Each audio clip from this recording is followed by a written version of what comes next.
Hello everyone, welcome to మహా foods and arts. ఇవాల్టి recipe Dasara నవరాత్రుల స్పెషల్ రెసిపీ దధ్యోదనం. ఇది అమ్మవారికి చాలా ఇష్టమైన ప్రసాదం అండి. మరి ఇది ఎలా చేయాలో ఇవాల్టి వీడియోలో మనం చూసేద్దాం. ముందుగా దీనికోసం ఒక కుక్కర్ గిన్నెలో 1 కప్పు రైస్ని తీసుకొని శుభ్రంగా కడిగి 1 కప్పు రైస్కి 3 కప్పుల వాటర్ని యాడ్ చేసుకుని మీడియం ఫ్లేమ్ మీద 4 విజిల్స్ వచ్చేంత వరకు ఈ రైస్ని ఉడికించుకుందాం. ఇలా బాగా ఉడికిన రైస్లో రుచికి సరిపడా ఉప్పు వేసుకొని ఈ అన్నాన్ని కొంచెం మ్యాష్ చేసుకుందాం.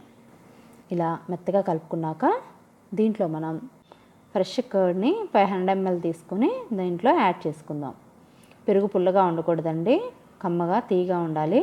ఇది యాడ్ చేసుకుని అంతా ఒకసారి మిక్స్ చేసుకున్నాక 1/2 లీటర్ పాలను కూడా కాచి చల్లార్చిన పాలండి ఇవి కాచి చల్లార్చుకున్న 1/2 లీటర్ పాలని యాడ్ చేసుకుని పక్కన పెట్టుకుందాం. ఇప్పుడు స్టవ్ ఆన్ చేసుకొని ప్యాన్ హీట్ అయ్యాక దీంట్లో 1 టేబుల్ స్పూన్ నెయ్యి వేసుకున్నాను. మీరు నెయ్యికి బదులు ఆయిల్ కూడా యూస్ చేసుకోవచ్చు.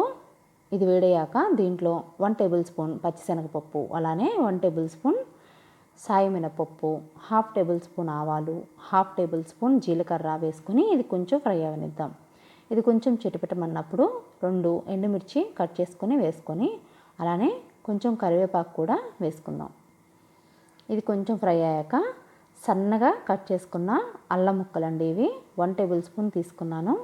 వీటిని కూడా యాడ్ చేసుకొని 2 పచ్చిమిర్చి సన్నగా కట్ చేసుకొని వాటిని కూడా దీంట్లో యాడ్ చేసుకుందాం. ఇది కొంచెం ఫ్రై అవ్వనిద్దాం. ఒక 2 నిమిషాలు ఇదంతా ఫ్రై అయ్యాక దీంట్లో మిరియాల పౌడర్ 1/2 టేబుల్ స్పూన్ యాడ్ చేసుకుంటున్నాను.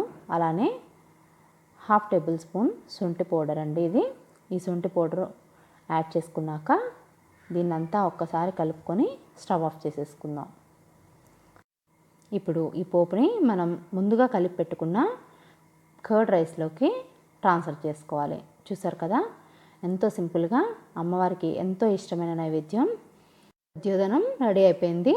చూసారు కదా, మరి ఈ రెసిపీ మీరు కూడా ట్రై చేసి ఎలా ఉందో మీ సపోర్ట్ని మీ కామెంట్స్ రూపంలో నాకు తెలియచేయండి. అలానే మీకు ఈ వీడియో నచ్చితే ఒక లైక్ చేసి మీ ఫ్రెండ్స్ అండ్ రిలేటివ్స్కి షేర్ చేయండి. మీరు మొదటిసారి కనుక నా ఛానల్ చూస్తున్నట్లయితే మరిన్ని టేస్టీ రెసిపీస్ కోసం మహా ఫుడ్స్ అండ్ ఆర్ట్స్ని సబ్స్క్రైబ్ చేసుకుని పక్కనే ఉన్న బెల్ ఐకాన్ని యాక్టివేట్ చేసుకోండి. Thank you for watching.